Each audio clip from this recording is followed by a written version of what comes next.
Hannah Brown. Chris McLeish, here we are. We have finally started doing our podcast. I know, after all we've done is talk about it during this hellish time. This terrifying time. It's very exciting. It is very exciting.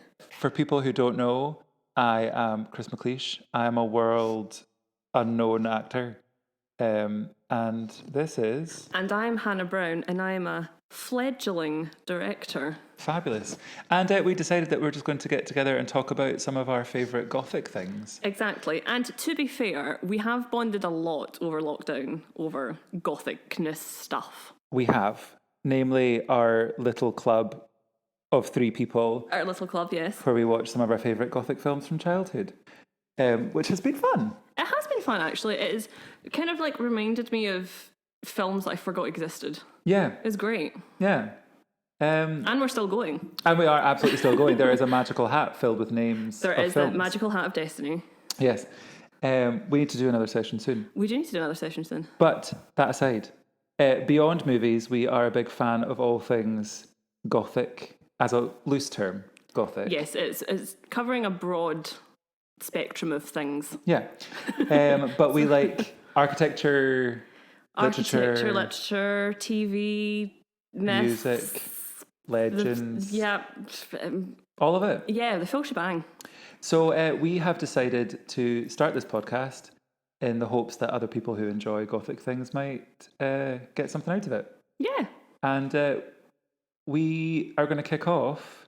We are going to kick off. Today. We are. Should I ask you a question? Should I Feel ask you free. a question? Chris McLeish, how did you get into quote-unquote Gothic?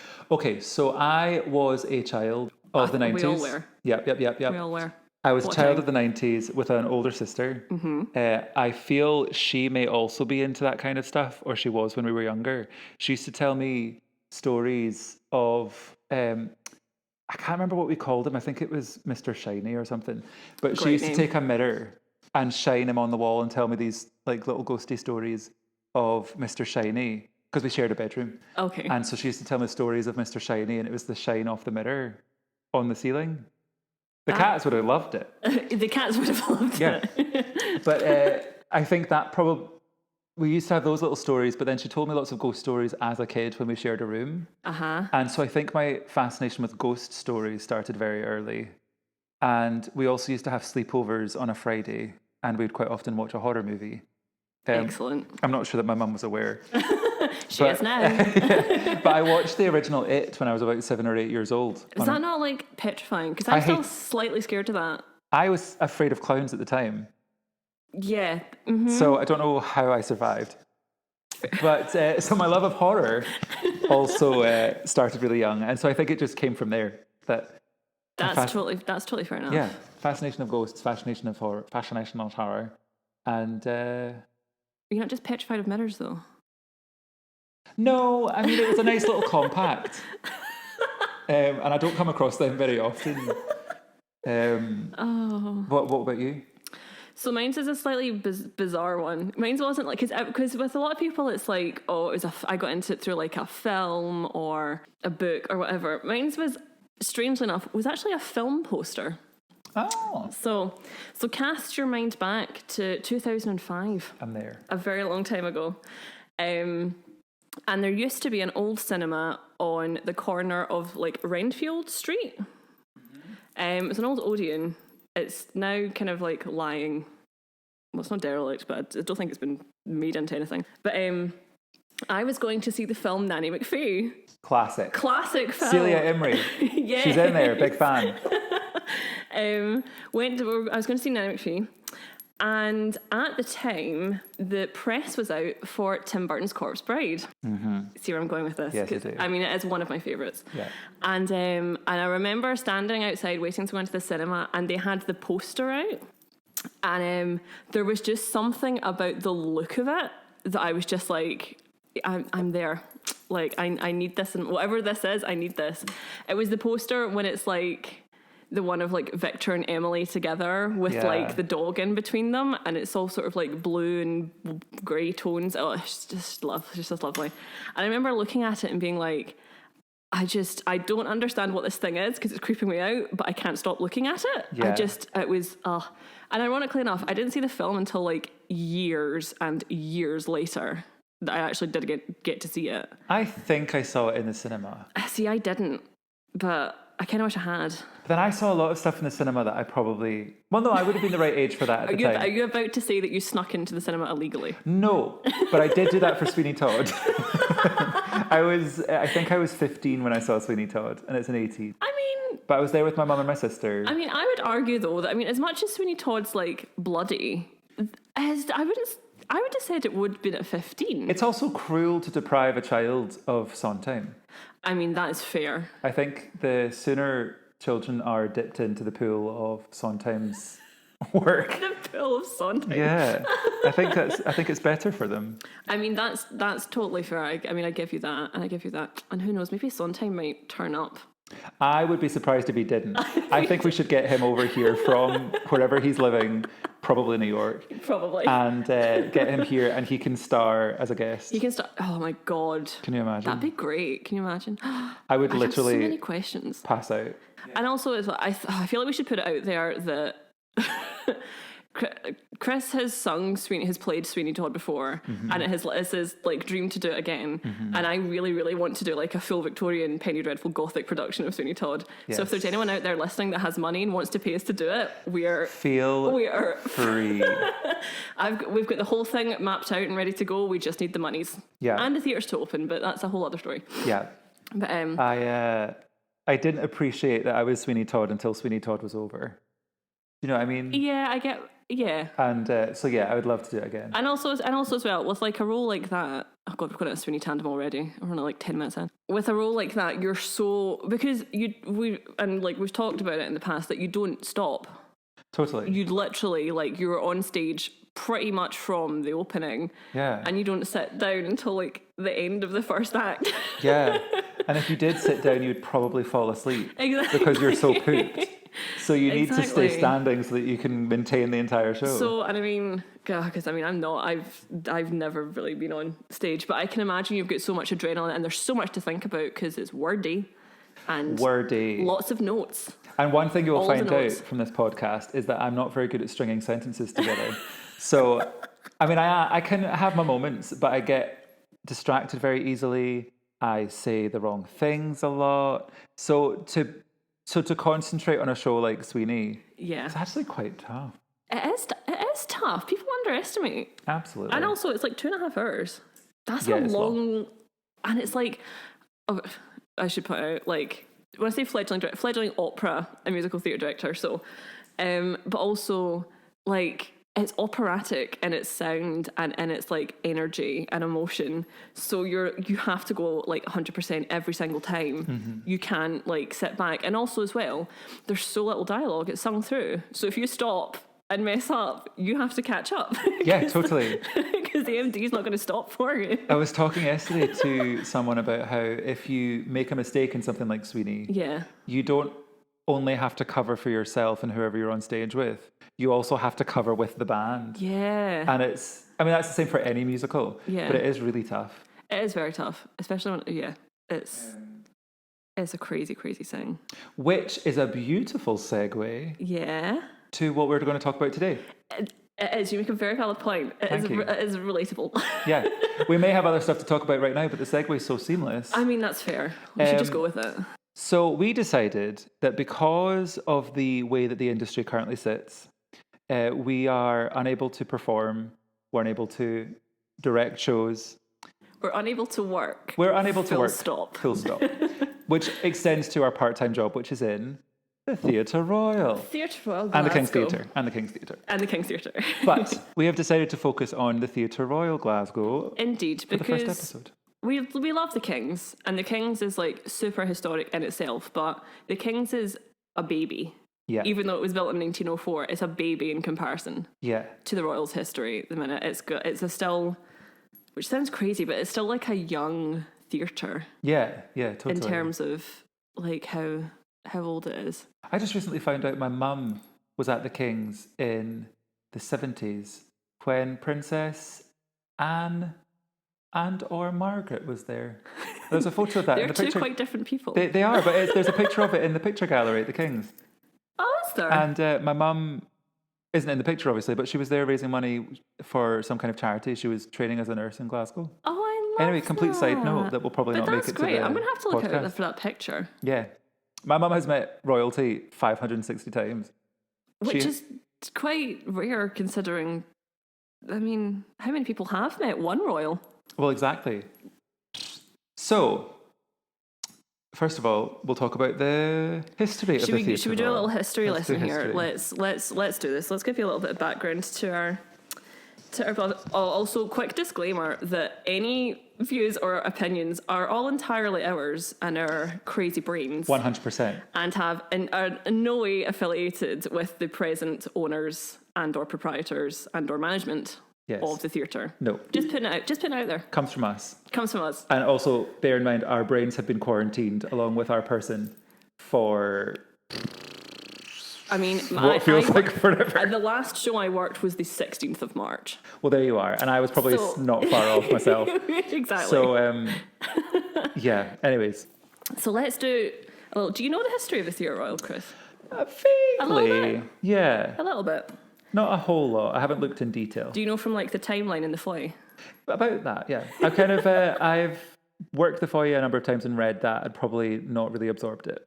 So the present building, so that's the one that's at the top of Hope Street, first opened in 1867 by James Bayliss, and its original name was the Royal Coliseum and Opera House. It's a little operatic styling there. I enjoy that. And the theatre presented pantomimes, which is odd considering that our sister theatre, the King's, is very much the panto place now. Yeah. It's like renowned for its pantos there. So I don't think we've had a pantomime at the Royal for a very, very long time. I should have looked that up. That was stupid. I wouldn't be able to tell you if I couldn't tell you when the last time. Yeah, so it presented pantomimes and plays and comedies and operas. And it was very much like a sort of everyman theatre everybody would like. Yeah, which is strange considering people like, it was like an everyman theatre and then you say opera in the same sentence because I think people always think like, oh, opera big.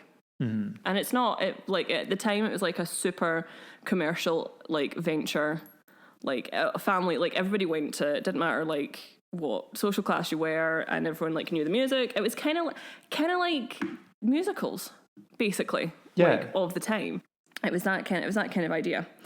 And then, lo and behold, and theatres have a habit of doing this.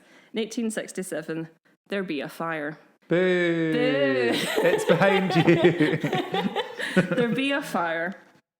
But that's fine. And then it's rebuilt. Guess what happens in 1879, Chris? Be there another. There be another fire, and it gutted most of the main building. So what you see now is not what was original because of this fire.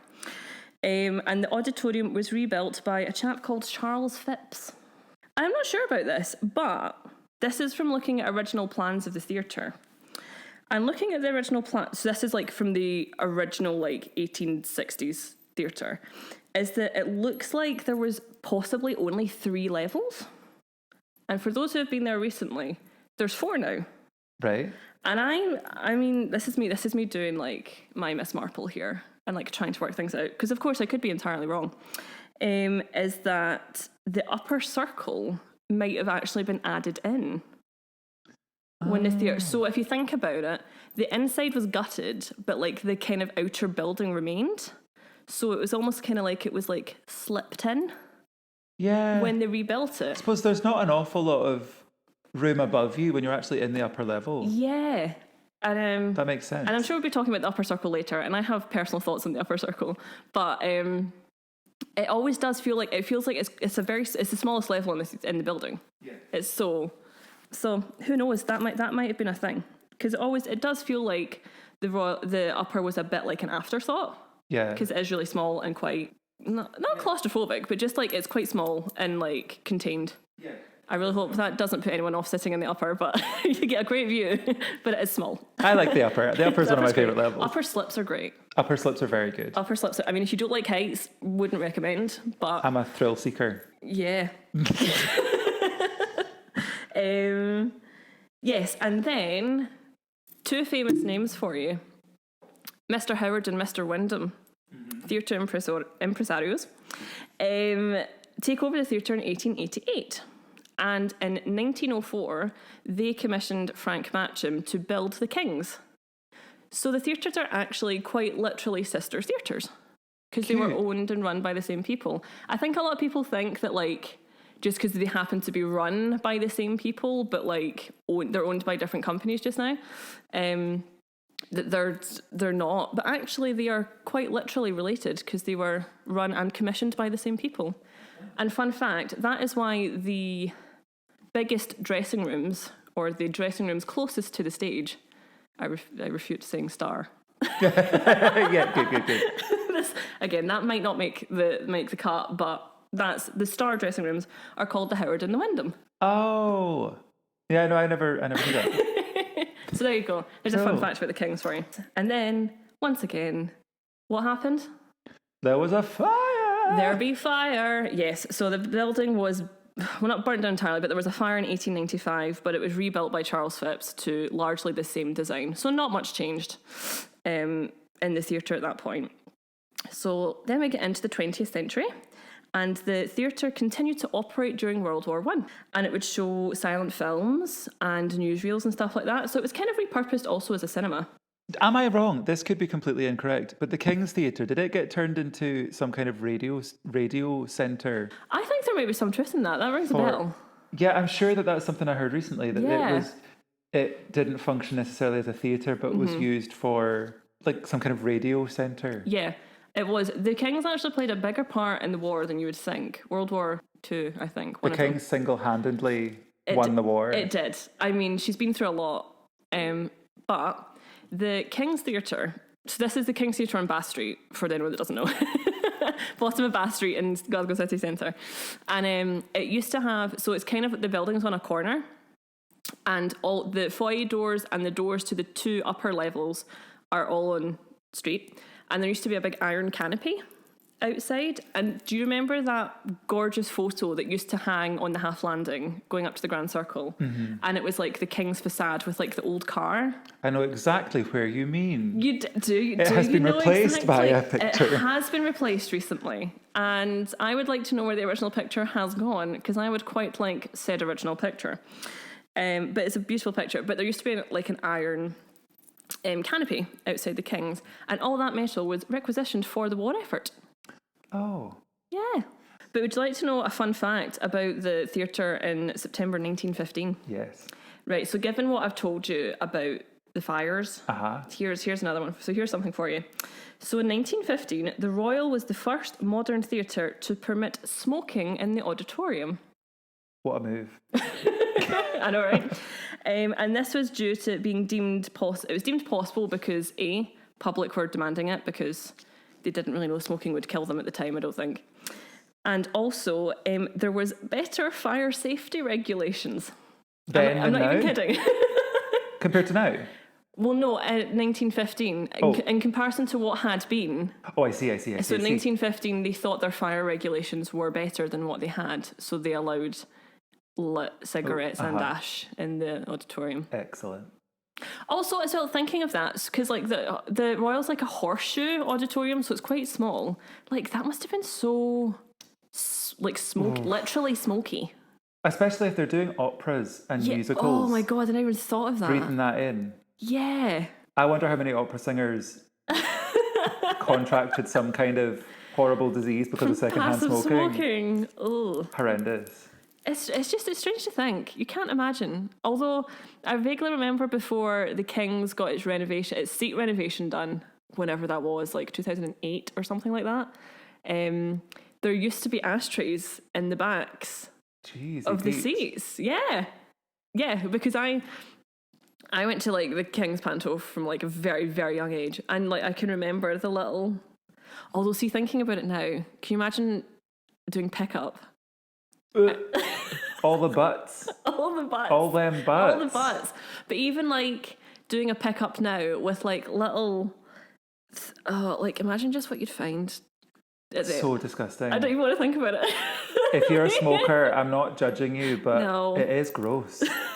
You have to admit. And then also the theatre continues to produce during World War II as well. And the theatre actually had air raid precautions in place. Oh. So they would give a warning to the audience that the air raid siren had gone. And they would ask them to remain in their seats. See, from like our we understand what this is like. Yeah. We're ushers. They'd ask the audience to remain in their seats, and the management would then find out whether it was just a warning or whether it was like actually legit happening. And what they would do is they would take them down. They would take the audience down to stairwells and stuff like that, because I mean the Royal is quite a labyrinth-like theatre. So they were safe. The audience could stay, but I just find that bizarre. Like German planes flying overhead, and you're just sitting watching. Yeah. Just all the tap dancers swap to a soft ballet shoe. Exactly. And they're not allowed to clap, they have to do jazz hands. I'd love that. But eventually they changed to it was like a light system. So they'd have lights at the front of the stage, and they'd change the lights depending on whether it was like a warning and the air raid siren had gone, or it would go like green, meaning like it's past, it's not going to really happen. But isn't that crazy that like it was still full of people were still going to the theatre? That's mad. People now in a global pandemic can't go to the theatre, but in a blinking world war they did. Yeah, it's crazy. It is crazy. And so the theatre was passed to Scottish Television, STB, in 1957, and it was used as the Scottish Television Theatre. So they would record lots of TV shows in there, as opposed to being like an actual sort of like producing house. And then, yet again, another fire, unfortunately. And this one was incredibly sad. The 3rd of November, which is tomorrow, ironically enough. So it is, and the day that the US election results come out. Yes. Oh, good God. Yeah. It could be a bad omen. That's a whole other podcast. Let's not talk about it. Let's not talk about it. On the 3rd of November 1969, there was a call received by the Glasgow Fire Service that there was a fire in the sub-basement of the Royal, so that's at the very, very bottom of the building. They believe it might have been caused by an electrical fault in the sub-basement area of the building. So fire crews went in, and unfortunately it did end in the death of one of the firemen at the scene, which was really, really sad. Archie McClay. But outside the theatre there is a plaque to Archie's memory, which is nice. But yeah, it was a really horrible, horrible event. But the theatre's fixed up again, and then in 1974 it's passed from Scottish Television to Scottish Opera, who still currently own the building. And it reopened as a theatre in 1975 with a production of... I don't know! You've been in it. Have I? Of the two operas you've worked on, take a guess. Oh, I've been in it. You've been in it. Die Fledermaus. Yay! Got it. Smashed it. Smashed it. Yes, they opened with a production of Die Fledermaus, which I'm told, or I've read, included Billy Connolly in it. Really? He did. He played the jailer. What a guy. What a guy. But that's a good role. That's a good role. I mean, you could see him playing that role. Yeah, very funny. It's very funny. Yeah, and the theatre also eventually comes home to Scottish Ballet too. So it's kind of our unofficial opera house. Yeah. Because it houses our National Opera Company and our National Ballet Company. In 2005, the running of the building is leased to ATG.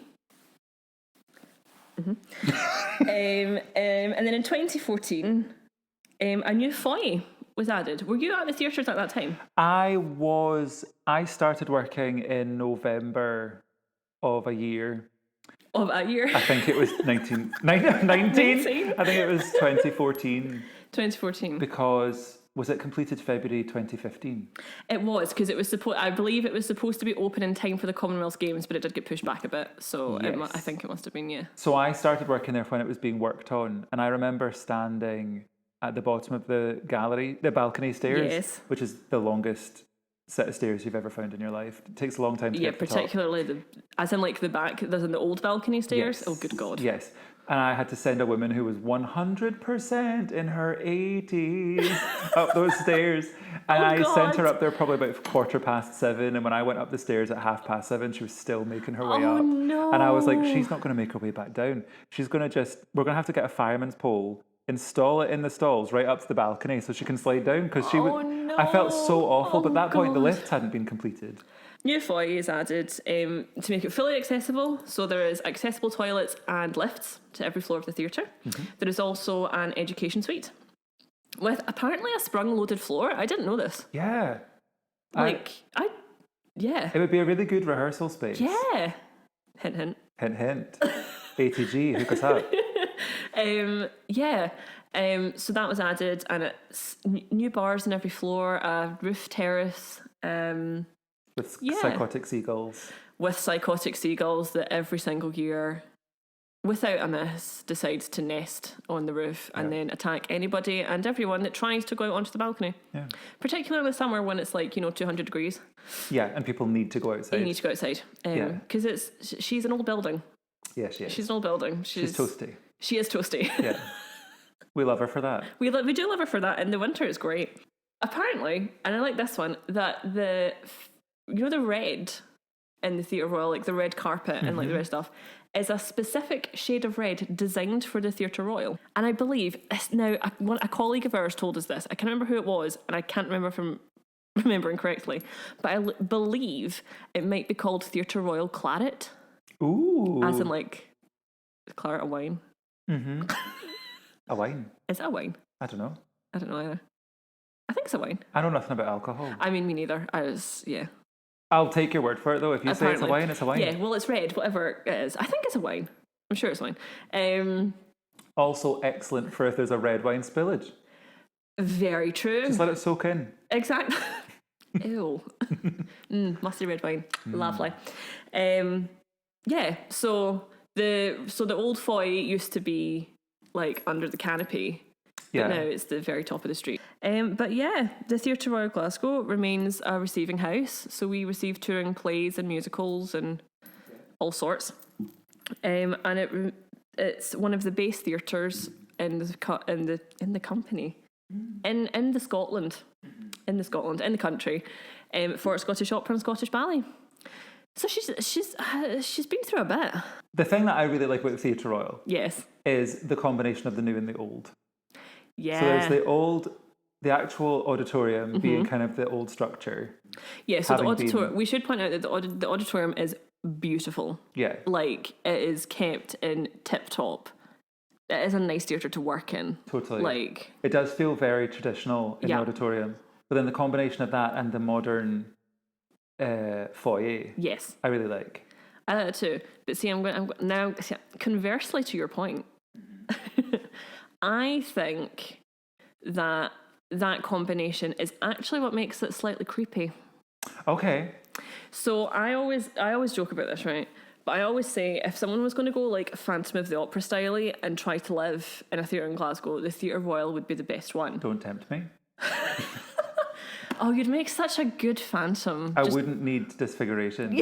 I'd just show up. Oh. No, that's not me saying that I am disfigured. I'm just saying that I would just live there. I would just live there in my pristine condition. Yeah, exactly. I'm mint. Because I think because there's been one thing about the Royal is, and I'm going to use, it is a little bit like Frankenstein's creature in that it is lots of old on top of old and new on top of all that old. Uh-huh. So you find now, it's particularly since the new foyer opened, because that's like brand new, and we don't really use like the old staff corridors or the old stairwells or cupboards anymore. There genuinely could be somebody like living in the walls. Well, there's even that staircase that goes to nowhere. Yes, oh my God. There's that cupboard, you go in, there's a couple of stairs, you go around a corner, a couple more stairs leading to a blockage. You're just you can't get any further. There is lots of that. Do you know what it's like? You know that Winchester House? Yes. That is 100% what it's like, because there's doors that no longer open, there's blocked off corridors, there's random stairways that go nowhere anymore. There's doors behind doors that we don't know. Well, I mean, I presume someone knows where they go. But in our like day-to-day business, we don't. Yeah. And also, the Theatre Royal as well, we have the subway tunnels pretty much directly beneath us. Yeah, you do hear I mean, if it's quiet enough, you can feel the stalls floor like vibrate and you can hear the trains going past. Yeah. Would you like to know a myth about the Theatre Royal? Of course I would. Would you like to know a myth? Myths are my life. Now, I've only seen one report of this and I cannot find anything anywhere else to prove anything. This is a crazy myth. So apparently, Queen Victoria made a visit to the Theatre Royal during her reign. And at the time, there was assassination attempts on her. For anyone that didn't know, yes, people did try to assassinate Queen Victoria multiple times. And apparently, there is a secret tunnel that was built beneath the Theatre Royal that goes all the way down the street to Central Station. That if somebody tried to make an attempt on her life, they would sneak her out through this tunnel and it would lead from the basement of the Royal all the way down to Central Station. Wow. Isn't that so cool? I love that. I love the idea that staff who now know that tunnel exists would whap out their bikes when they get off the train and cycle down the secret tunnel to get to work. Can you imagine how easy that would be? So much quicker. Oh, if you were like running late and you're trying to get your waistcoat on the way up Pope Street, and it's a hill as well. I'll look into that. We should. We should get one of the clock out systems just at the beginning of the tunnel, just in case we can start using it. That'd be good. But I mean, it's definitely just a myth, but that's a brilliant myth. And I mean, I think the Royal, and there is a lot underneath us. There is like subway tunnels. There's the old, I believe still exist, like the old kitchens from the old restaurant in the Royal. That like there's old corridors in the basement. So yeah, I'd love to properly explore them. Wouldn't it be great? I think that's. I mean, also that's the thing is. I mean, it's literally in our description, like front of house. We're never back of house. We're never under house. We are never under house, that is very true. So, like, we don't know all the hidey holes because we're just going from one thing to another, or you're standing on a level. So we don't really know like the ins and outs of it. But I think it is. I always say, like, as speaking as like someone when I first started, I found my way around the Kings first before I did the Royal. Yeah, no, I think I started at the Royal. Is that what you said? No, I said. So, because we work across both theatres. Oh, yes. So, I've caught up. I now understand what you're saying. Yeah. In my mind, you started at the Kings and then got your head around the Kings first. Whereas I started at the Royal, so I got my head around the Royal. So, because my first shows was like Christmas season. So it was like Panto and a musical at the Royal. But I was hardly at the Royal. Yes. So and also the Kings is just, it's more of a compact theatre when it comes to like sort of like staff areas, stuff like that. Yeah. It's more expansive in terms of foyer space for patrons. Whereas with the Royal, I struggled. I feel the Theatre Royal is one that I've had casts speak to me. I've had just people who are in doing some kind of, I don't know, I was going to say boiler check, as if that's a thing, but coming in to check the electrics or something, like maintenance people, that's the kind of thing. I mean, people who come in to do any kinds of maintenance, they always comment on how confusing the place is and how much of a labyrinth. I remember working stage door once and I had a cast member from The Crucible ask me how to get stage left and I was like, don't know. Oh no. Oh no, I do. Stage left is the easy one. Yeah. Stage right. They came to me, they're like, how do I get to stage right? And I was like, you're in the show, babes, you should know. I have no clue. And I couldn't help her. I can't help you. I was like, head that way and hoped for the best. That's a very good point, Noel. How do you? I think Is it through the green room? I think it's through the green room. Which? Because if you go down the stairs... That takes you to the pit, doesn't it? Takes you to the pit. So you have to go through the green room, I'm sure. So on your way, you could stop off, microwave a meal, and then you've got a wee snack for on your way back. I mean... If I was in a show at the Theatre Royal, I would just stay in the wings. Oh my God, yeah. I would just use the wings. I would go around the back. There's a lot of nooks and crannies. There is. There's a lot of like hidey holes and just, Yeah, and I don't think. Well, obviously the audiences don't realise because they're just straight into their seat and straight back out into the auditorium. But I mean, if we wanted to, or if we need to get around the building unseen, it's an like absolute labyrinth. it really is. It's quite scary. Yeah. Which is an excellent segue once again. Yeah, oh, see, you're just nailing it with the segues. I try my best. Okay, so now that we've spoken about the history of the theatre, let's talk about the ghosts. Excellent. That's what we're here for. As long as I have been an employee at the theatre, there have been so many rumours and stories going around of various ghosts. Excellent. And there's one in particular that I have known about for a very long time because I have a book called Scottish Ghosts that I got when I was a child. Again, Checks out. Because obsessed from a very young age. I'm sure I checked the publishing year and it was something like 1996. So I got it very young. Wow. I had another one that was Scottish Murders, but I think I got that one when I was slightly older. I would hope so. Yeah. I mean, Slightly darker. I was interested from quite a young age. I mean, that's fair. I'll give you that. Even in murder. But for most of this ghost information, credit has to go to Susan Kirkwood, who is one of our fellow employees. And also Andy Lowe, who was involved with a lot of the initial research. Oh. So he had done a lot of research and organised a lot of ghost tours at the theatre. And Susan based a lot of her research on his research and kind of expanded on it to then create the ghost tours that she did. Excellent. So Susan shared a lot of the information with me, which I have then taken and used as my own. Just kidding. No, I've gotten a lot of really good information from Susan's research. Fantastic. Thank you, Susan. So, first things first. Yes. One of the reasons the Theatre Royal may be so susceptible to sightings and feelings of there being ghosts around is that there was a ghost hunters tour once where these ghost hunters came around the theatre and did a bit of an investigation. And when they went down to the tunnel, which for people who don't know is the dank, dark area where we have fridges for ice cream. It's effectively our cellar, isn't it? Really? Yeah, essentially, yeah. It's kind of like a cellar, it has a tunnel that leads outside. Yes. Essentially. Yeah. But when they were down there, they suspected that there was an area in the tunnel that was somewhere where the veil between the living and the dead was very, very thin. And so they think that maybe the reason there's so much activity in the theatre is because of that.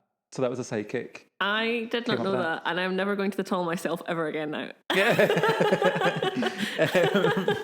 No, I would like to find the actual veil, lift it up and be like, hello, and speak to the ghosts that haven't popped through. Oh, God. Anyway, so let's start with one of the first stories. This is a story that Susan has a record of it, but I've also heard from a couple of other members of staff. There was an employee a couple of years ago who no longer works at the theatre, but she was finishing up a shift and there was a light started to flicker. So she got a little bit spooked. And when she went to check it out, there was a smell of smoke. And like you were saying, they used to be allowed to smoke in the theatre. Yeah, that would check out. There was the fires, but the specific smell of cigarette smoke. Yes, cigar smoke. Okay. So it was cigar smoke. This guy was a bougie guy.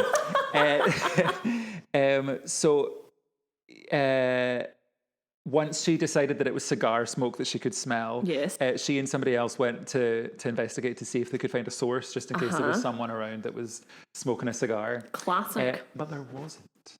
There was no source. Oh. And this is a ghost that has come to be known as the Old Gent. It's believed that he used to come to the theatre regularly to see shows, and he always sat in the same seat. And he would always go to the bar at the interval, would always order the same drink. And then he would sit and have his cigar. Oh. But he came to see a performance of, let me just check which performance it was. Leper's Fruit. It sounds delightful, whatever it is. I don't want to eat the leper's fruit, thanks very much. I'd rather not. So October in 1926, he came to see Leper's Fruit. Yes. And he had a heart attack and died in the theatre. So it's believed that he is stuck around because he loved theatre so much. Oh. And it's been said that people have seen flickering lights, they've smelled the cigars, and he's also been spotted sitting in his preferred seat from when he used to come along. What era is this gentleman from?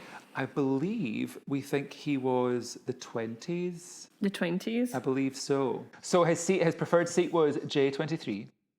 And in the unknown. I don't know which level. That's okay. But I have heard stories of cleaners seeing someone in the upper circle, so I don't know if it's maybe the upper circle. Because, can I add to your tale of the old gent? Absolutely. Okay, so my mother and one of her friends went to see a show, and they were sitting in the upper circle, and there was a man, they say, there was a man sitting in the upper circle in full, like, opera gear, as in, like, the white tie and the tails and the opera cloak and a hat. And they kept talking about, why is this man dressed in it for a matinee in all this opera garb? I'm not even kidding. And like all this like full on opera suit. And they went away and they came back at the interval and he was gone. Like, Ooh. not like fully did that. There was like nothing to like suggest there'd been anyone sitting in that chair at all. The thing that's even weirder about that is that he didn't come to see an opera, he was seeing the Crankies. I mean, hey. He likes what he likes. He likes what he likes, exactly. Yeah, he likes to dress up for it. It's the theatre, it's the event. That could be the guy. There was a story I remember being told by a cleaner who I believe was in the stalls and they saw somebody up in the upper circle and it was a man in a top hat. And they called up being like, excuse me, the show's over, if you could leave because we've got another show coming in, something like that. And the guy didn't respond. And then when other members of the cleaning team came in to the upper circle level, they called up and they said, can you go and tell that guy to move on? to leave. We love a ghost pun. because we've got the next show coming on. And they were like, who are you talking about? There's no one here. But from the stalls, she could see somebody clearly sitting in the upper circle. That's crazy. Yeah, so I wonder if that's this guy. I'm sorry, that would terrify me. Yeah. Because even if you're like at the start, say you're like front of house and you're like go to your floor and you're doing toilet checks or counting your program money or whatever, and there's no like rehearsals going on stage, being in that auditorium yourself is incredibly creepy. Yeah. Also, I'm definitely one of those people, every time I'm there myself, I feel like I'm being watched. Totally. What, like 100% Totally. feel like, particularly like at the back of the dress circle. Yeah. I'm just like, I am not by myself. There was loads of people I spoke to when I told them that we were doing this, who said that they all had experienced points where there's certain corridors they won't go in because when they're there they feel like they're not alone, or when they're doing pickups at the end of a show, they see somebody who's not a member of staff, but that level has told everyone that they're clear, that kind of thing.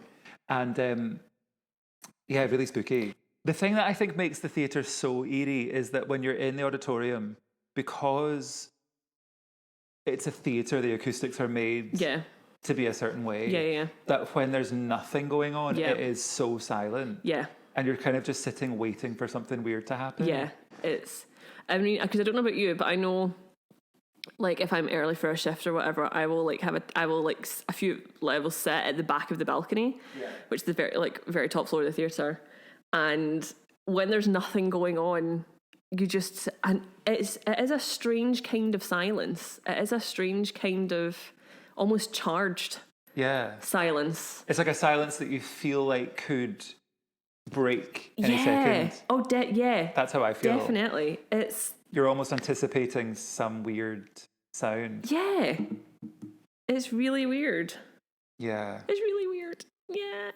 Okay. So the next But I love that. We know to look out for him now. Oh, yes. I feel like I have quite a sensitive nose, so I'll now be sniffing about for cigar smoke all the time. So this is a story that was told by a member of staff who no longer works there, called Gemma. This story came to me from Susan's research, but also other areas of research.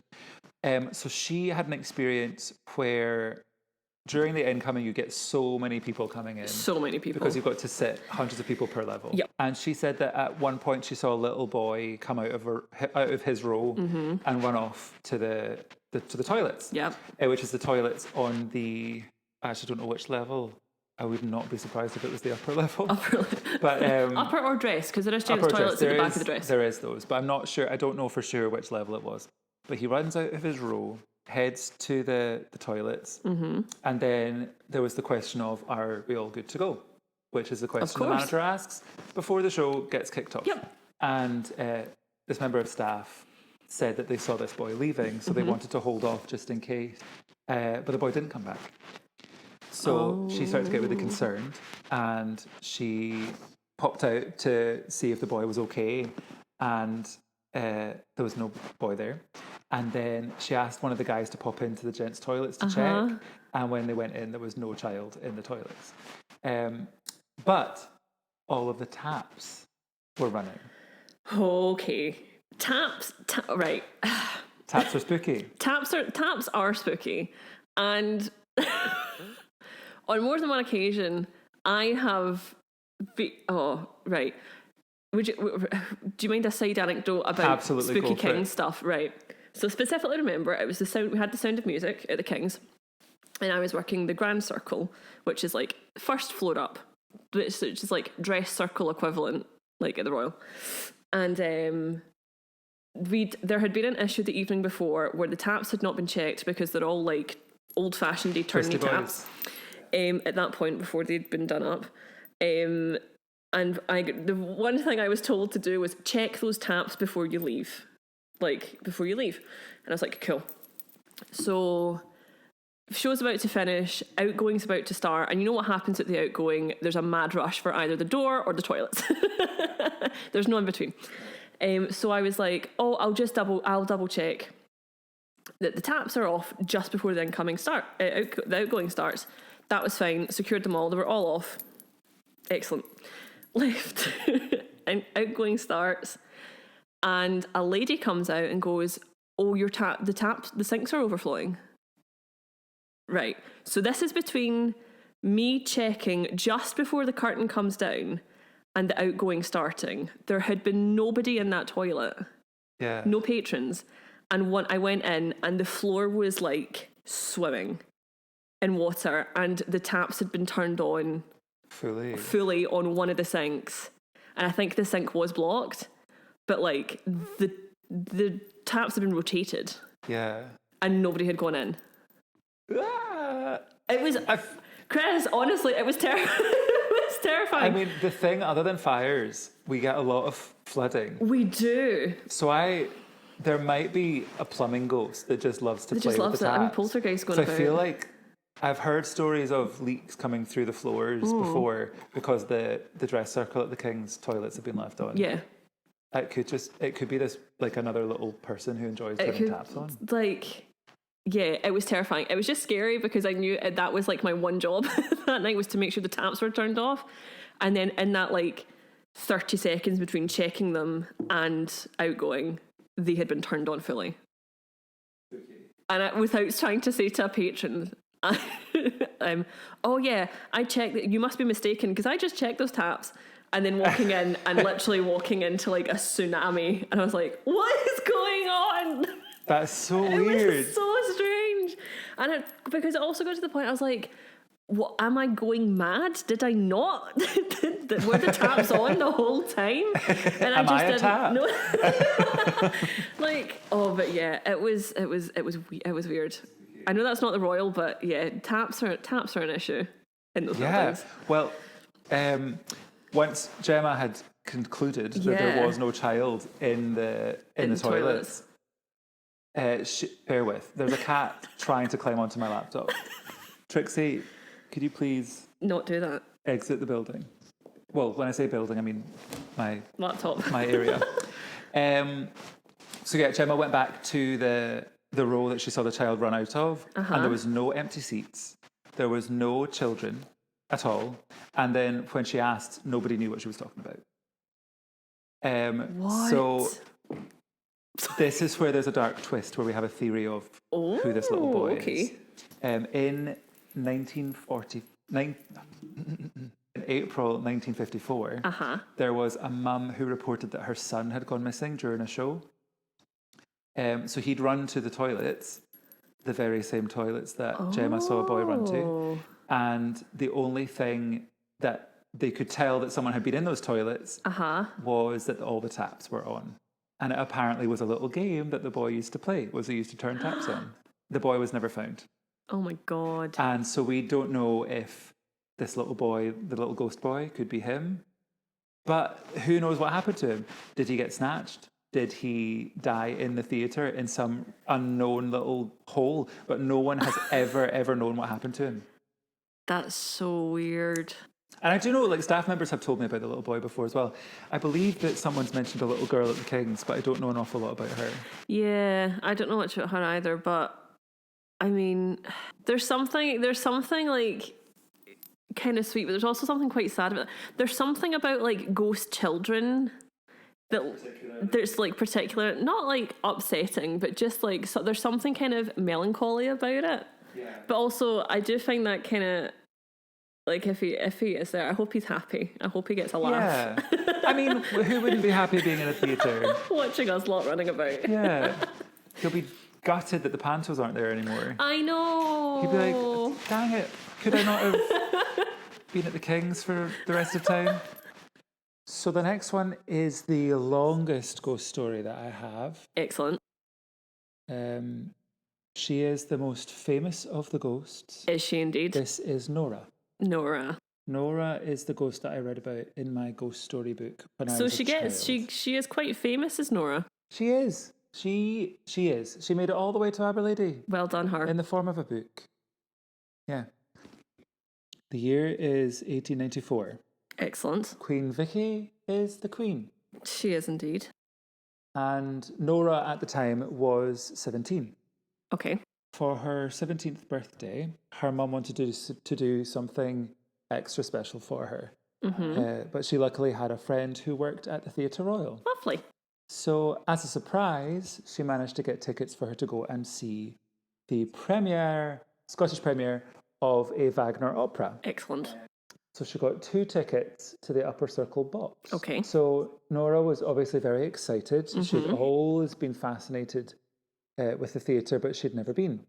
She didn't come from a particularly well-off family, but they made the most of the experience. And she watched the show, was completely taken by the chandelier, the proscenium arch, the whole thing. But after that experience, she had decided that for the rest of her life, she wanted to be in the theatre, and she would do whatever she had to do to make that a reality. And not after a particularly long time, her mum's friend came to her to say that there was a job available as a cleaner. So she jumped at the chance. The friend highly recommended her to the managers, and she managed to get the job. And so she then was one of the cleaners at the theatre. She was particularly hardworking. She didn't just do the bare minimum of what the job required. She really did her job well, but she wanted to be a performer. Mm-hmm. That was the thing that she was desperate to do. She wanted to perform. Yeah. So she would stand in the wings. She would watch other people perform. Oh. She would sing along with them in the wings. She just was desperate that eventually it would be her that would be on the stage. And there have been some recent sightings of her in the wings. I say recent. That obviously because of lockdown, I don't mean recent. Yeah, that would have been impressive if it was. But I do like to think that Nora's had the chance to perform whatever she wants to perform. There's been no shows on. She's at the stage to herself. That's very true. Anyway, but Susan has also noted that anytime there's been renovations, sightings have been, and ghostly occurrences, they have all been kind of amped up. And because we had the new foyer put on, that probably disrupted things quite a bit for some of the ghosties. So Nora one time was staying later than usual. She was left pretty much on her own in the theatre. So she decided to be bold and she popped onto the stage for the first time properly. And she looked out into the auditorium and she thought, I am going to sing. I've decided. So she reportedly sang the habanera from Carmen. Excellent choice. Very, very. So she sang out this beautiful song, and at the end gave a wee bow to the empty seats And out of nowhere, Mr. Charles Mode, who was the assistant manager at the time, came out of the shadows. Mm-hmm. He had been there the entire time and had seen the entire thing. So once Nora sussed that she'd been spotted, she dashed. Okay. She didn't want to lose her job. She didn't want him to know who she was. So she dashed off. I mean, fair. And he didn't know who she was. He had absolutely not a Scooby. But later, he was walking around the theatre one day and heard someone singing and recognised it as the voice, he recognised the voice as the woman that he saw on the stage. So while piecing the story together, Susan discovered that there was stories about this dressing room, just as a side note. So the dressing room Nora was in when she was discovered by Charles. Oh, I'll just call him Charles. That will solve the whole mood problem. Anywho, so that dressing room has had lots and lots of issues. There's been complaints from shows, professional and amateur, many a time that the cleaners have left the room in an absolute midden. Bins are tipped over, belongings have been tipped out. And there was a production of Go Dance, one of those kind of dance school shows. And the cleaners ended up discovering that the room was always ransacked. So she eventually spoke to the people from Go Dance and said that this place is always an absolute midden and the kids got into trouble and stuff. But then they were reassured, actually the kids are doing really well, looking after the room and keeping it clear. So they decided that it must have been one of the theatre ghosts. So the only solution was to remove the bins altogether. So there's now no bins at all in that dressing room. That's so weird. So anyway, back to the 1800s we go. Back to the 1800s. Nora is cleaning the dressing room and Charles has found her singing. Like that. So it's at this point that Charles offers essentially kind of vocal training.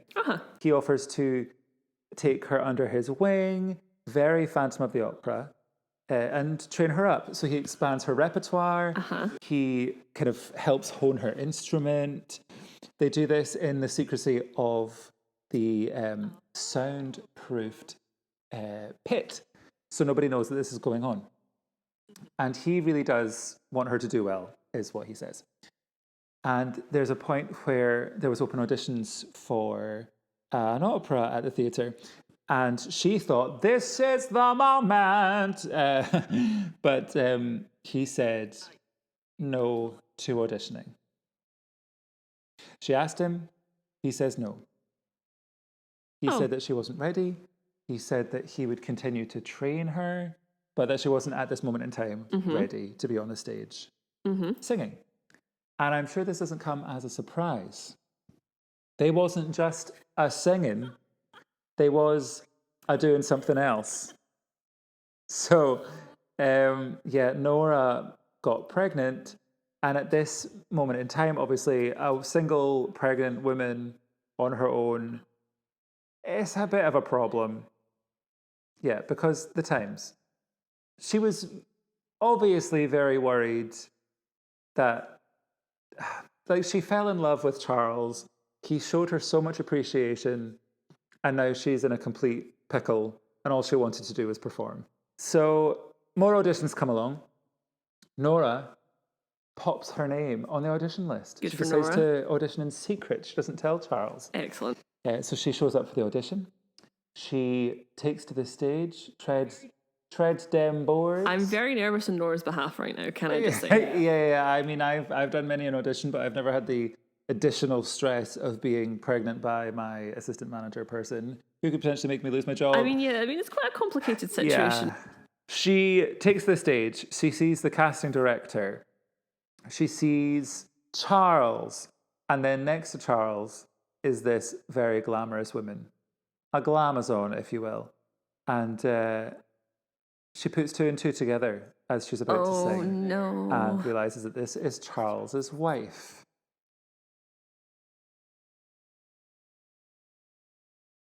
She also clocks that the woman starts to whisper to Charles. And this woman is saying, is this woman not one of your cleaners? Nora is obviously shaken.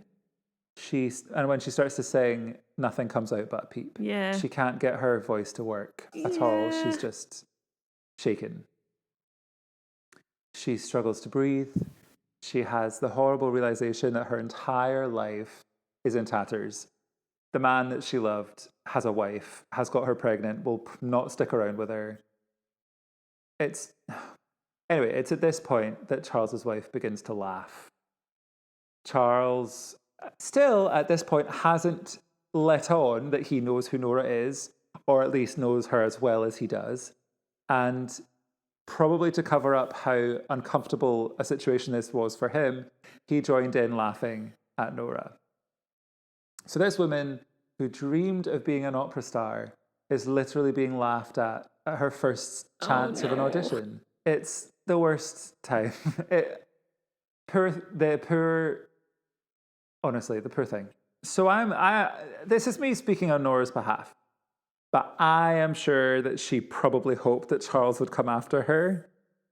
She maybe realized that wasn't going to happen, but the poor thing, I imagine she probably wanted him to come and chase after her. I have many words for this man, but I'm not going to say them because I'm a polite person. Yeah, that's just as well.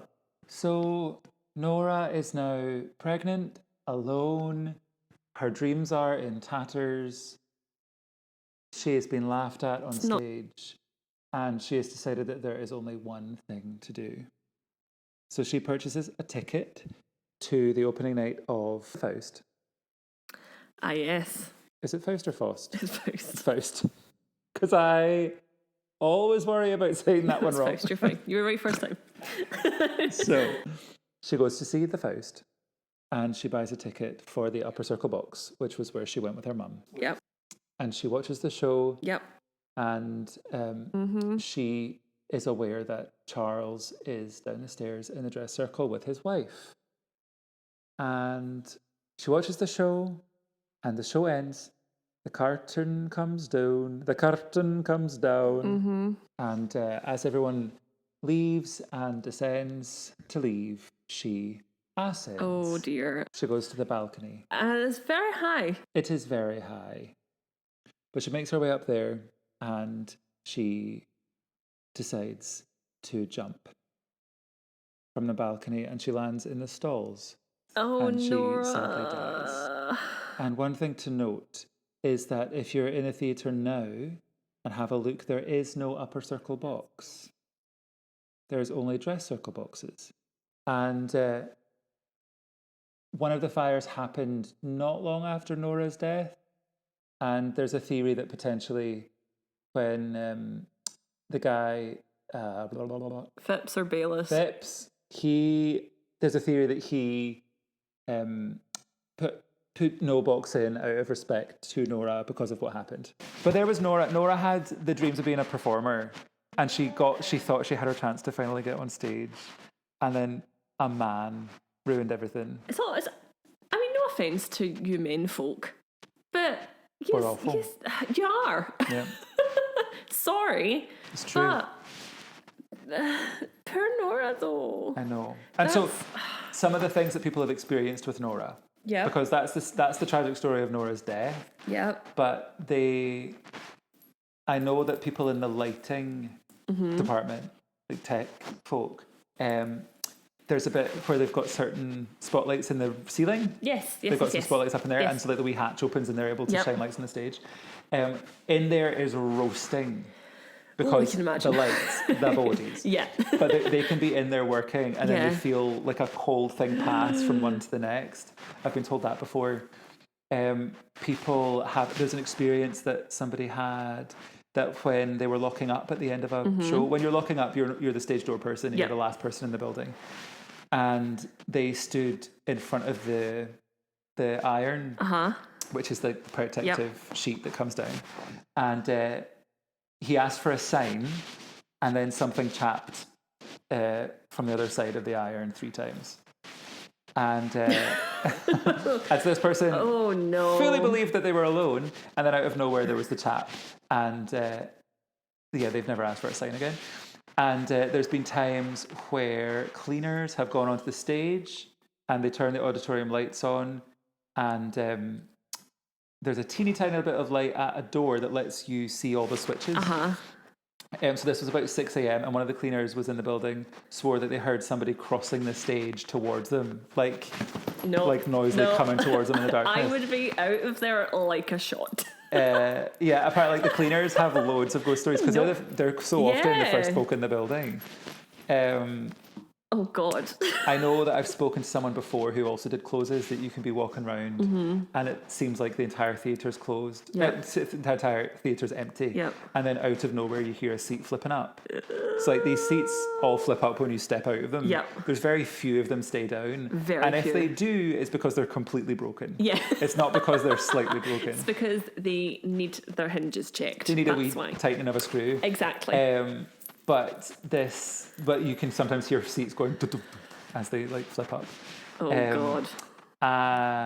But yeah, so there's lots of ways that people think that Nora manifests herself, be it being on the stage and chapping or cold spots. Yeah. And there's a particular staircase that I've heard reported as well. You get cold spots and people think that might be Nora. Yeah. The balcony's a funny one.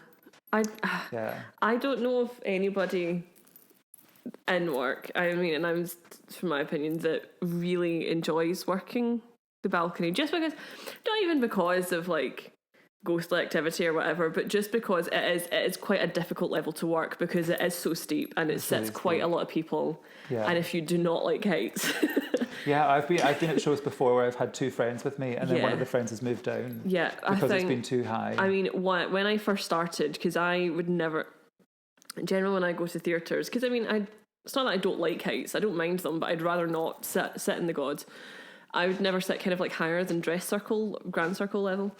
And when I started working there, one of my first things that like I had to get over was working the balcony and getting used to staring, because I think because the Theatre Royal stage isn't raked.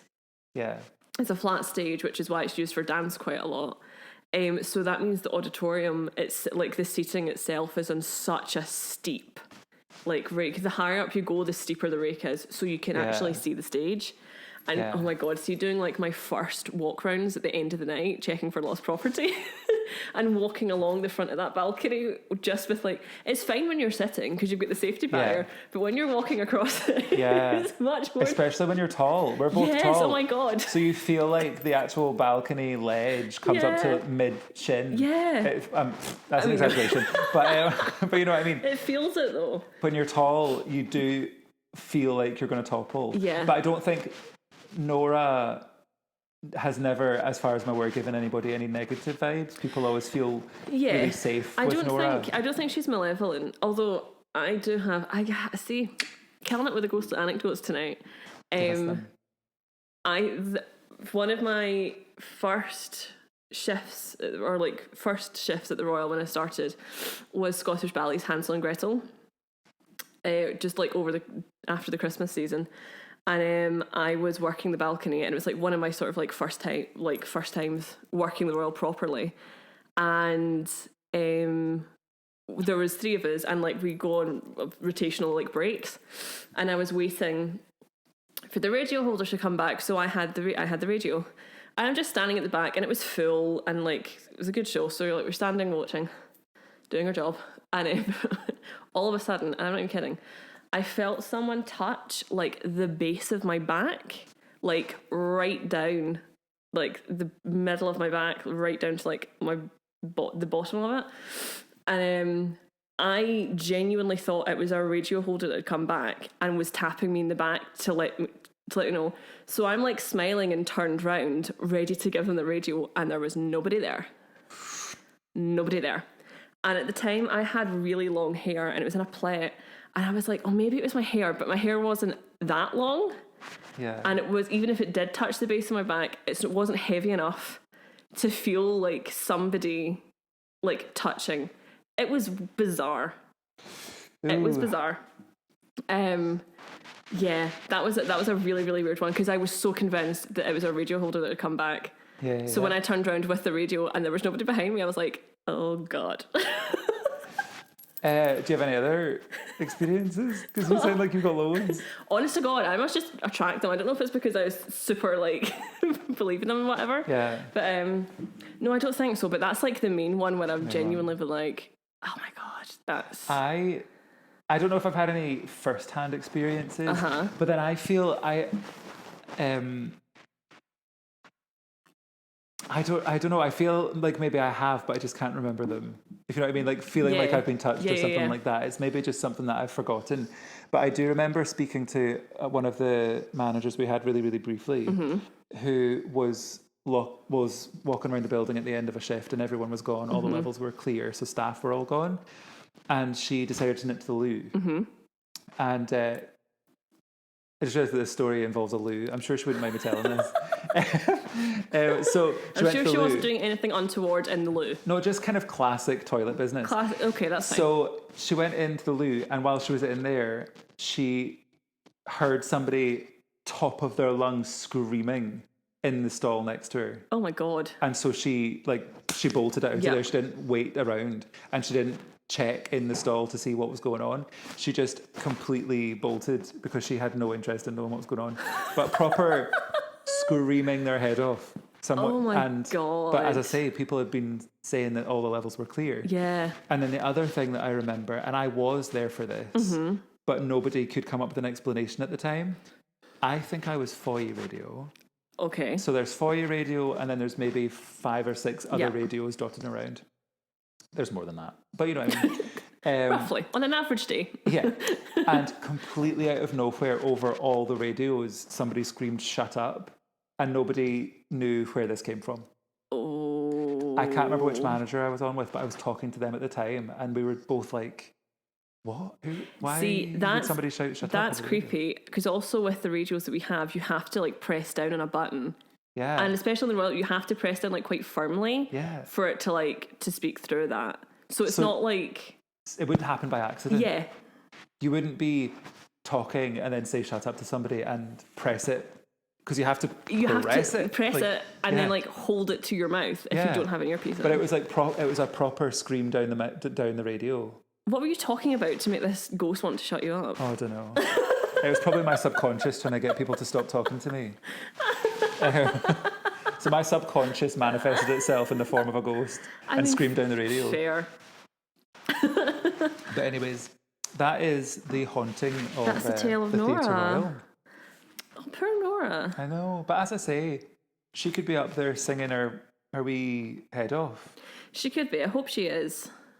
Susan did say as well that with these ghost tours, once the ghost tours happened, the sightings and the experiences that are believed to be Nora started to die down.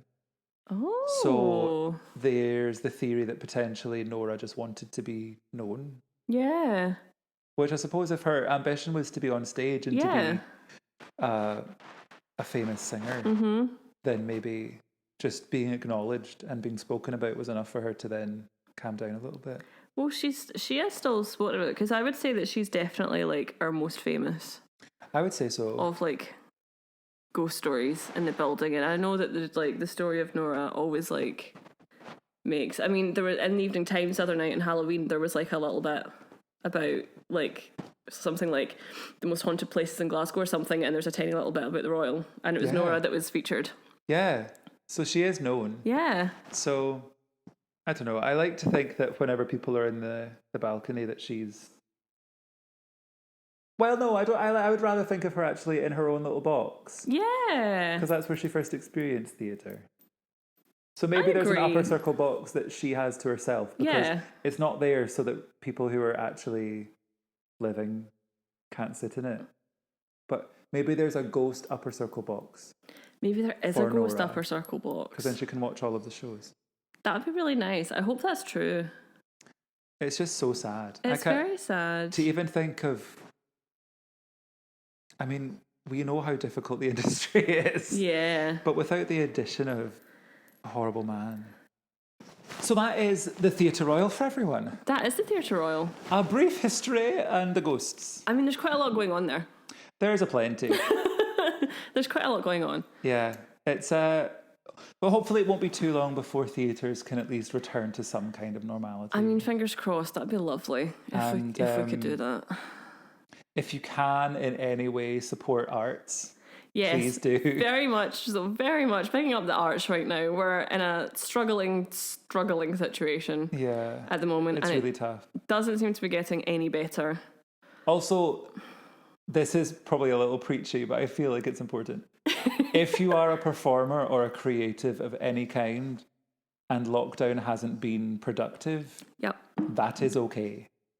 Absolutely you don't have to have created because you've got spare time, because there's so much more going on in everyone's heads right now that it's performing so is not the priority and productivity is not the priority.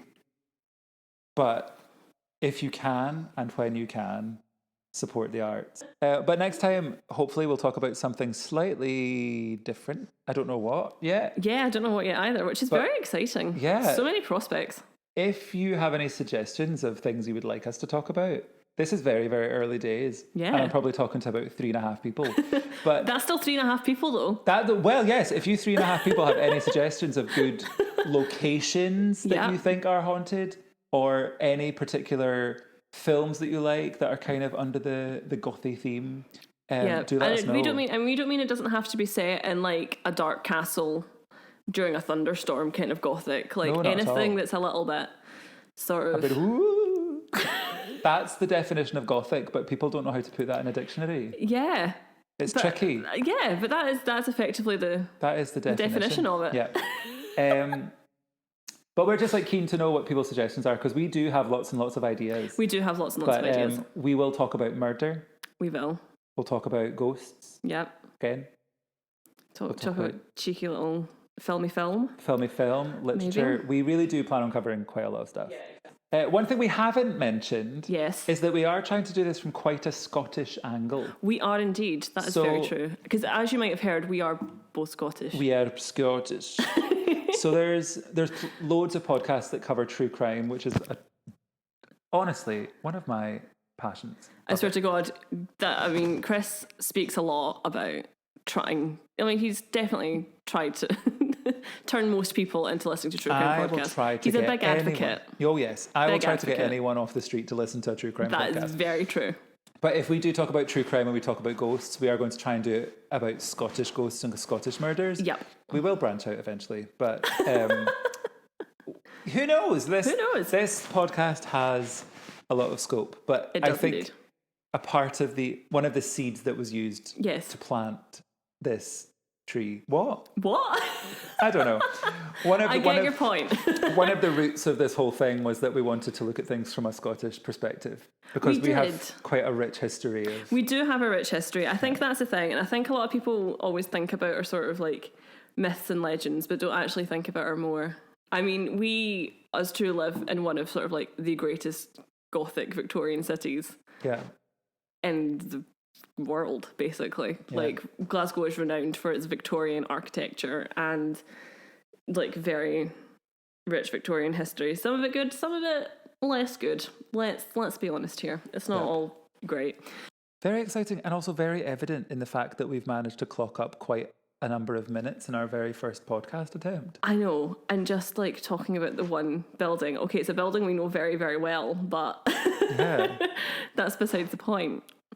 This is less a pilot and more an entire cabin crew. That is very... I hated everything about that.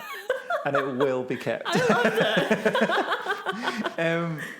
So one last shout out, though, I have to give while I remember, is to Rachel McCoach, who designed our graphic for us. Oh, of course, Our Wee Bit Gothic logo and banner for Instagram and such like. Speaking of Segway King, you can find us on Instagram. You can find us on Instagram. At A Wee Bit Gothic. At A Wee Bit Gothic. And I'm sure we will post lots of photos to give you a bit of reference about the Theatre Royal if you have not been there. If you haven't, we do hope to see you some point in the near future. Yeah. That'd be lovely. Come and visit us. And fingers crossed of not putting you off coming to visit us at the Royal. No. I would hope not. Well, we have no outro We at have no all. outro. So we will work on that eventually. But for now, we shall say cheerio. And happy quarantine. Thank you. Happy quarantine. Woo!